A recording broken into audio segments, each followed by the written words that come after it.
Someone just posted a great review about us, and we wanted to share their fantastic feedback with you. We love telling everyone about it because our goal is to provide every individual with a 5-star experience. This is one of our favorites because we go to great lengths to constantly work on improving our processes and making sure everyone gets the best service possible. So online feedback like this is always appreciated, and we love sharing it with others. Find out why everyone values their experience with us so much they keep coming back over and over again. We're proud to say we've earned our glowing reviews one at a time.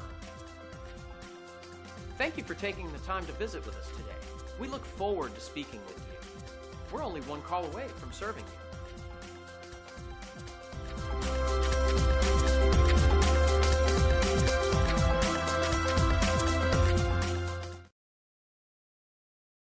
The heating and cooling systems of your home are likewise known as its AC equipment. This acronym means heating, ventilation, and air conditioning. The AC devices is responsible for the temperature, humidity, and quality of the indoor environment and comfort for the habitants. There are many different kinds of heating, ventilating, and cooling equipment. The kind of equipment used in any particular area has to do with its climate. The length and cold of winter and the length and hotness of summer season are the primary factors in identifying what is needed. The humidity levels also play a crucial role on what equipment would be needed. Heater. Heating your house clearly is a process of adding heat to the indoor environment, therefore increasing the temperature level. The common winter season time thermostat temperature setting is 66 F to 70 F, with the average being around 68 F. This is a reasonable temp for comfort and performance. Below are the most typical heating systems set up in brand new homes today. Required air. Many typical kind of heating and cooling systems used. A blower flows air throughout a heat exchanger to heat the house. AC systems can contribute to these systems. Heat pump. There are numerous types of heat pumps, however most common is the air source heat pump. Heat pump offer the heating and cooling for your home. Hydronic. Water is warmed by a boiler and flowed through radiators located in the house.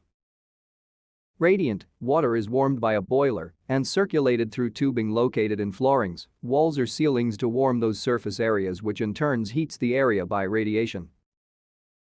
Geothermal. A heat pump that uses the ground or water for its heat source.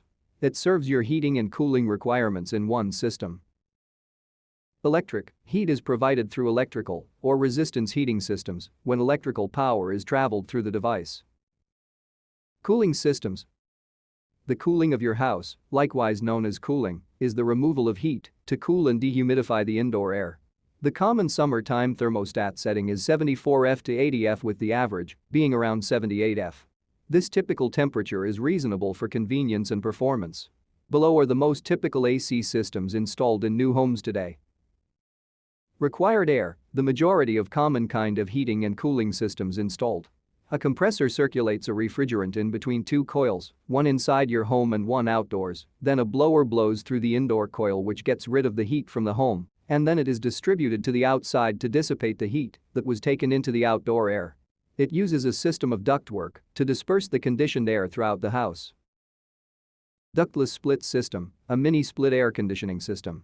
Comparable to the standard split system, nevertheless each space has an air handler situated it for individual control, and for that reason no requirement for ductwork.